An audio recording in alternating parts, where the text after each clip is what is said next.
सादिया ने अंग्रेजी में हमसे बात करना शुरू की, जिससे हमें उसकी मासूमियत और उस पर मौजूद ज़हनी दबाव का अंदाजा होना शुरू हुआ। मेरी सारी वफा, सारी कुर्बानियाँ मैंने मिकरार भाई, जिस दिन से मेरी मामा, she was very brilliant and super duper diamond queen lady. आप सुना, आप यही कहती हैं उनके बारे में, यही सवाल कहते हैं। एंड तो क्या हुआ उनको? उनको जहर दिया था मेरी सौतेली माँ ने। I was just 9 years and 2 months old। Sadia को किसी पर यकीन नहीं रहा था। उसके नजदीक उसकी वालिदा की मौत हार्ट अटैक से नहीं हुई थी और मौत की वजह हार्ट अटैक बताने वाले डॉक्टर्स भी झूठे थे। वालिदा आपकी क्या करती थी वैसे? क्या मतलब मेरी मामा ना she was a government teacher, 17th grade में थी। अच्छा, माशाल्लाह। और कितनी एज थी जब उनका इंतकाल हो गया? How old was she? I think so she was 38। Young death हुई। डॉक्टर्स ने उनकी डेथ की रीजन क्या बताई थी? कहाँ घर में इंतकाल हुआ था? डॉक्टर्स ने उनकी रीजन बताई थी heart attack. Okay. And that was not heart attack. I know each and everything. I was very little, but I have a brilliant mind, alhamdulillah. तो उनके इंतकाल के बाद फिर कितनी देर बाद शादी की आपके वालिद ने? ना, उनके इंतकाल से पहले कर ली शादी। अच्छा, शादी पहले हो गई। मैं 9 साल 2 महीने की थी जब वालिदा का इंतकाल हुआ। वालिदा का इंतकाल हुआ, जबकि मेरे फादर ने शादी की जब मैं तकरीबन 6.5 साल की। ठीक है, ओके। आपकी जिंदगी सौतेली वालिदा के साथ कितने साल गुजरे? क्या हुआ वो सर? सौतेली वालिदा के साथ और वालिद के साथ, क्योंकि मेरी प्रॉपर्टी और मामा का गोल्ड और पैसा जो हक हलाल का, बिल्कुल एन हक हलाल का है वो, और मेरी मामा ने खुद अपनी दिन रात मेहनत करके, जो उनकी अपनी सैलरी थी जो गैर उससे बनाया उन्होंने, सैलरी, जेवर और सब कुछ। मेरी मामा घरदार औरत थी, मेरी मामा स्वेटर्स बुन लेती थी, मेरी मामा ऑल राउंडर, वो हर फन मोला नहीं होता, वो अल्लाह का हीरा इंसान कभी कभी पैदा होता है, उसकी कदर करनी चाहिए। सादिया जब अपनी खराब टांग और उसे ठीक करवाने के लिए अपनी माँ की जिद्दोजहद के बारे में बता रही थी, तो अंदाजा हो रहा था कि उसकी माँ उससे और वो अपनी माँ से कितना प्यार करती थी। ये बचपन से ना, मैं 7 माह पैदा हुई थी, 7 months प्रीमेच्योर बेबी। तो वो मैंने अखबार में पढ़ा था, मुझे स्टडीज का बहुत शौक है, मैं अल्हम्दुलिल्लाह। आपका लगता है आपके सारी लैंग्वेज बड़ी अच्छी माशाल्लाह, उर्दू के बोले। ये वो मैंने पढ़ा था कि जो 7th month का प्रीमेच्योर बेबी है ना, वो होता है, उसमें कोई ना कोई डिफेक्ट जरूर रहता है, लेकिन वो मेंटली बहुत ब्रिलियंट होता है।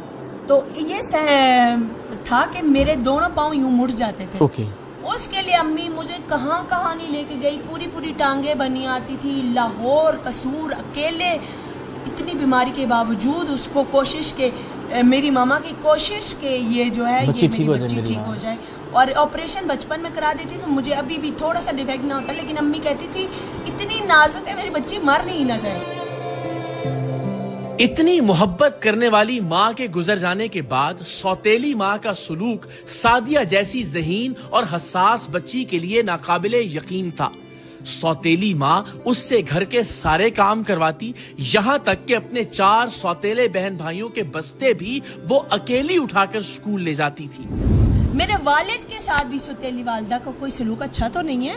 मेरे वालिद की इस वक्त 1.5 लाख पेंशन है, 1.5 लाख पेंशन है। और वालिद में मेरे 18 ग्रेड के प्रिंसिपल रिटायर्ड है। ओके। सौतेली वालिदा का वालिद के साथ भी सलूक सही नहीं था, और आपके साथ क्या किया, क्या करती थी बचपन से अब तक? मेरे साथ बहुत बुरा सलूक था उसका।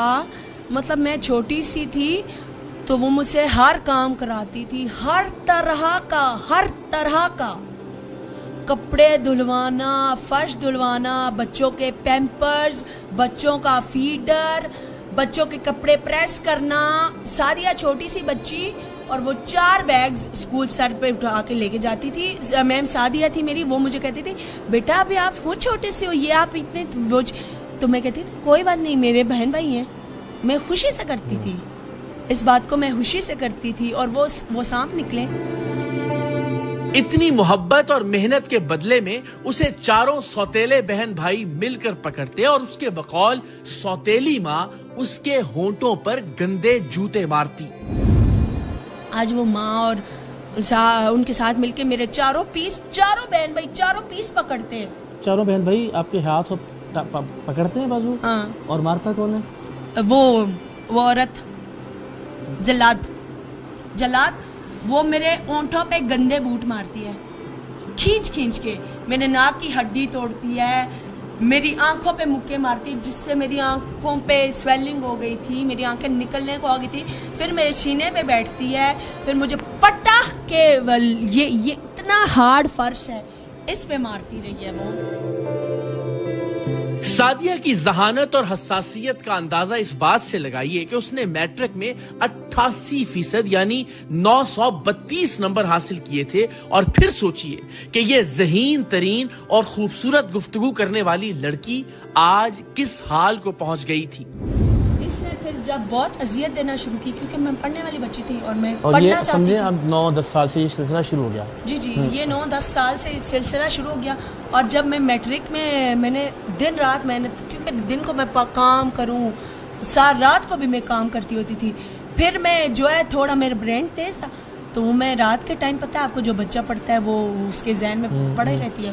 اور الحمدللہ I got 932 marks, 88% and got 16,000 scholarship from colonel Wajid Hussain Shah صاحب. زندہ باد. اچھا الحمدللہ یہ حق ہوں, یہ سب میری اللہ کا کرم ہے اور میری ماں کی دعا اور میری ماں کی نیکی. تو پھر یعنی پڑھائی میں بھی آپ اچھی نہیں تھی, پھر کیوں ناراضگی ہوتی تھی, ماں والد کیوں مارتی تھی آپ کو؟ نہیں وہ اسی بات پہ تو مارتی تھی کہ ہم اس کے ساتھ ہر ظلم کرتے ہیں لیکن یہ پیستی نہیں ہے. یہ باقاعدہ طور پہ یہ لڑنے کو ایک اپنے سینس میں اپنے اندر جنگ لڑی ہے. جب 10th کے بعد میرے اتنے اچھے مارکس آئے تو میرا تھا کہ میں آرمی میڈیکل میں جاؤں گی انشاءاللہ. ابھی آپ میرے بھائی آگے نا, اب مجھے کوئی ٹینشن نہیں ہے, اب میں میجر ڈاکٹر سعدیہ بنوں گی انشاءاللہ. میرا رب مجھے زندگی دے گا, مجھے پتہ ہے وہ رب ہے, وہ اس کے بغیر موت نہیں آ سکتی. بے شک ایسے. سعدیہ نے جب یہ بتایا کہ اس کی ذہنی بیماری کے وقت اس کے والد اس کے لیے ساری رات مصلے پر گزارتے تھے, دعائیں کرتے تھے, تو ہمیں اندازہ ہوا کہ سعدیہ کے والد بھلے آدمی ہیں اور ان سے بات کیے بغیر یا ان کا موقف جانے بغیر ہم یہ پروگرام آن ایئر نہیں کریں گے. سو پروگرام میں آگے چل کر آپ سعدیہ کے والد کا موقف بھی جان سکیں گے. ادھر امی کا بیڈ تھا نا, ادھر میں پڑی ہوتی تھی, مطلب جاگ رہی ہوں, کبھی میں یہ کر رہی ہوں, کبھی میں امی کا کفن نکال رہی ہوں, کبھی میں کیا کر رہی ہوں. یہ الٹی حرکتیں کہ مطلب کسی طرح مجھے نجات مل جائے بس ان غموں اور ان اذیتوں سے. تو ابو یوں مسلح بچھا کے نا پوری رات میرا باپ مسلح پہ کھڑا رہے, باپ ہے نا, پوری رات مسلح پہ کھڑا رہے, پڑھ کے پھونکتے رہے وہ مجھ پہ کہ میری بچی کو جان آئے یا کچھ اس کو تھوڑا سکون آئے, سو جائے. پتہ نیند نہ آئے تو بندے کا کیا حال ہوتا ہے, پتہ ہے نا آپ کو. کرنل واجد غالباً سعدیہ کے اسکول کے پرنسپل تھے جنہیں پہلی بار سعدیہ کی ذہنی حالت کے بارے میں شک گزرا, اور انہی کے مشورے پر سعدیہ کو سوتیلی ماں کی بجائے پھپھو کے پاس رہنے کے لیے بھیج دیا گیا. پھر اس کے بعد میرے کرنل واجد حسین شاہ صاحب ہیں, اللہ ان کو زندگی دے, اللہ ان کو سلامت رکھے. ان کے پاس میں اوپر سے امی کا کفن لے کے چلی گئی نا. امی نے کفن منگایا ہوا تھا وہاں سے مدینہ سے. امی کو بہت شوق تھا, ٹکٹس بھی عمرے کے لیے, وہ بہت پیار کرتی تھی نبی صلی اللہ علیہ وسلم سے سب سے. تو میں وہاں سے وہ کفن نکال کے لے گئی اور بابا کو میں نے بولا, میں نے ان کو سر نہیں بولا, اس وقت میرے منہ سے نکلا ہی, میں نے کہا بابا میرا کوئی بھی نہیں, آپ صرف میرے بابا ہیں. یہ مدینے کا کفن ڈلوا کے نا مجھے باکس میں بند کر کے اوپر پاکستانی فلیگ ریپ کر کے مجھے دفن کر دینا. پھر ان کو شوق گزرا, انہوں نے ابو کو بلایا, پورا پینل بیٹھا, انہوں نے ڈیسائیڈ کیا کہ کائنڈلی آپ اس کو پھپھو یا خالہ کے گھر ٹرانسفر کریں, اس کو وہاں سے نکالیں.